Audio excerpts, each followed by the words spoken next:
How to fix Messenger on Android. Today guys, I'm gonna show you how to fix Messenger on Android. Just watch this video until the end. So first you will go to settings of your phone and you will go directly to apps or applications.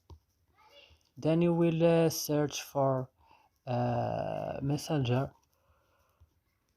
When you found it, just open it like this and go to storage.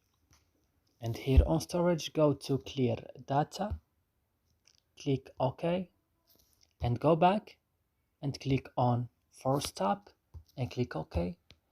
And that's it guys. So I hope this video is useful for you. Don't forget to like and subscribe in our channel, and see you in another video.